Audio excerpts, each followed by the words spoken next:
Judas Iscariote, cuyo nombre se cree que proviene de la región de Queriot, en Judea, fue uno de los 12 discípulos elegidos por Jesús.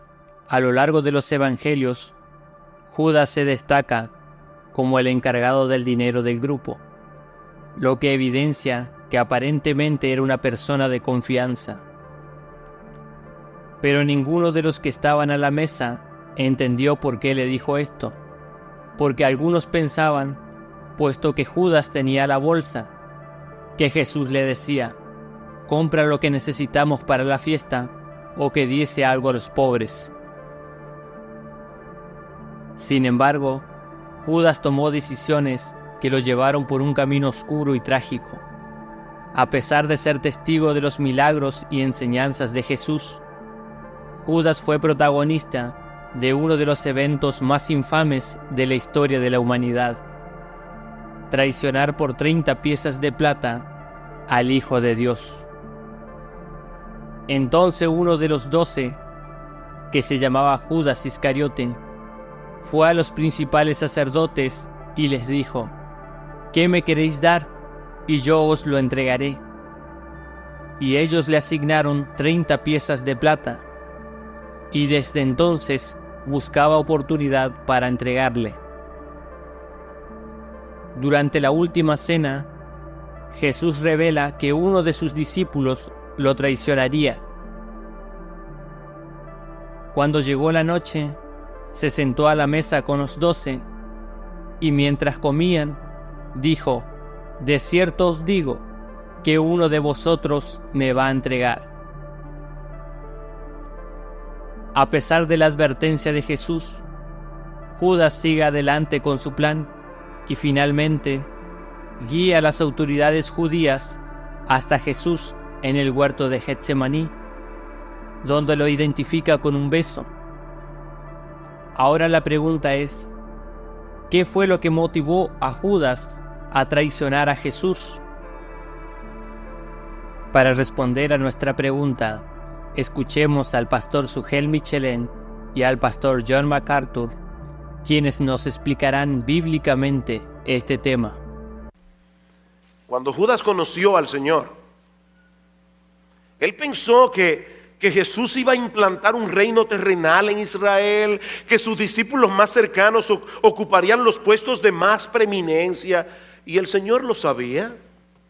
Él sabía que tan pronto Judas percibiera que las cosas iban por otro rumbo, trataría de sacarle partido a su cercanía con él para consumar la traición. Y por eso lo escogió. Por eso lo escogió. Para que Judas siguiera la inclinación perversa de su corazón y de ese modo Cristo llegara a la cruz.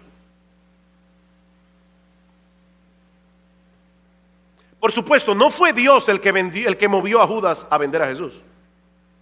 No, Dios no lo movió a eso. El Señor no puede ser tentado por el mal, ni Él tienta a nadie, dice en Santiago, capítulo 1, versículo 13. Judas actuó por su propia voluntad, pero al hacerlo estaba llevando a cumplimiento el plan redentor de Dios. Sin embargo, cuando llegó el momento de la traición, aunque Jesús sabía de antemano que eso era lo que iba a suceder, aún así se conmovió en su espíritu. Literalmente, eso produjo una profunda agitación en su alma. Una profunda agitación. Judas había estado cerca del Señor por más de 3 años. Había escuchado cada una de sus enseñanzas. Había visto cada uno de sus milagros. Mis hermanos, piensen en esto. Judas estaba ahí cuando el Señor dio la parábola del mayordomo infiel. Y escuchó cuando Él le dijo a la multitud: ningún siervo puede servir a 2 señores, porque o aborrecerá al uno y amará al otro, o estimará al uno y menospreciará al otro. No podéis servir a Dios y a las riquezas. Judas estaba ahí cuando el Señor dijo en Mateo capítulo 26, versículo 24, que al hombre que le traicionaría le hubiera sido mejor no haber nacido. Él estaba ahí. Judas tuvo oportunidades de sobra para clamarle al Señor que tenga misericordia de él. Judas tuvo oportunidades de sobra para decirle: Señor, perdona mi iniquidad, yo soy un codicioso. Ten misericordia de mí, líbrame del amor al dinero. Pero no lo hizo. Porque el pecado es una esclavitud que enloquece al hombre.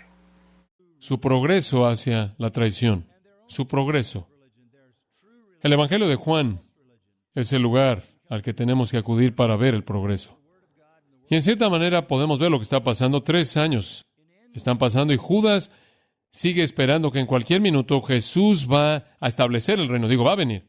Él ve un milagro y otro milagro y otro milagro, y gente siendo sanada, y los ciegos pueden ver, y los sordos pueden oír, y los cojos pueden caminar, y los mudos pueden hablar, y gente es alimentada, y él está asombrado de todas estas cosas, y él sabe que ahí está el poder para hacerlo, y él espera que en cualquier momento va a pasar.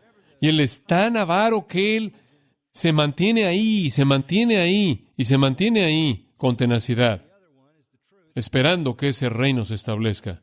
Ahora, quiero apresurarme a decir que no es diferente de los 12. Todos creían que el Mesías había venido. Todos creían que el Mesías traería un reino terrenal. Todos creían que el Mesías derrocaría a Roma, que él establecería el reino y ellos entrarían a la gloria del reino. Todos creían que habían conocido al león de la tribu de Judá. Pero el Señor comenzó a decirles que antes de que él fuera el león de la tribu de Judá, él tenía que ser el cordero inmolado desde antes de la fundación del mundo. Y él habló de morir, y él habló de entregar su vida, y él habló de ser levantado. Y cuando él hablaba de eso, usted tan solo podía oír a Judas diciendo: ¿qué es esto?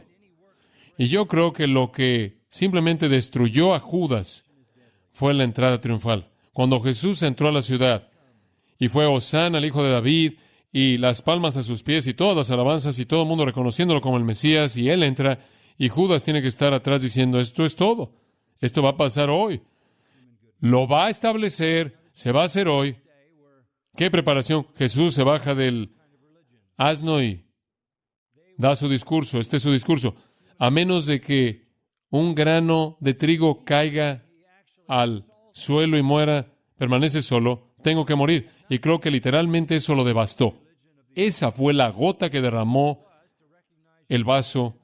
Era lo máximo que Judas podía enfrentar, no iba a pasar, y creo que eso hizo que fuera finalmente claro para él. Como puede ver, los otros discípulos comenzaron en donde él comenzó, pero el Señor los elevó a un plano espiritual. Judas nunca llegó ahí. El Señor los elevó a un reino espiritual para ver cosas en una dimensión divina, pero Judas nunca dejó el nivel materialista terrenal. Él era el clímax del materialismo burdo. Los otros discípulos tenían mundanalidad, sí, y avaricia y egoísmo, pero fue superado por el amor de Cristo, y ellos comenzaron a amarlo. Y en su amor hacia Él, Él los elevó a otro nivel. Bueno, nunca sucedió en la vida de Judas. La avaricia y el egoísmo y el materialismo y la mundanalidad conquistaron al amor. Y los otros fueron levantados y Él se quedó. Los otros se volvieron no corruptos y Él se volvió más corrupto, más avaro. En la raíz de su vida tenía una pasión terrible, terrible. Y Él nunca estuvo dispuesto a dejarla. Entonces, como el Fausto de Goethe, vendió su alma a Mefistófeles, Judas vendió su alma al infierno mismo. La historia oscura de Judas es una mancha en la página de la historia humana. Aunque hay mucho que conocemos, hay mucho misterio y oscuridad que rodean a Judas, que quizás nunca conoceremos. Su nombre se convirtió en sinónimo de traición. Judas es el ejemplo más grande del mundo de la oportunidad perdida. 12 hombres en la historia humana tuvieron el privilegio de caminar por 3 años en la presencia del Dios viviente encarnado, y él se lo perdió. Judas es la ilustración más grande en el mundo del amor al dinero, como la raíz de la maldad. Él amó al dinero tanto que él de hecho vendió al Dios viviente. Así de lejos puede la avaricia llevar a un hombre. Gracias por ver nuestro video. Si eres nuevo, te animo a suscribirte y a compartir nuestro contenido para que la palabra de Dios pueda alcanzar a más personas. Tu apoyo nos ayuda a difundir el mensaje de esperanza que encontramos en las Escrituras.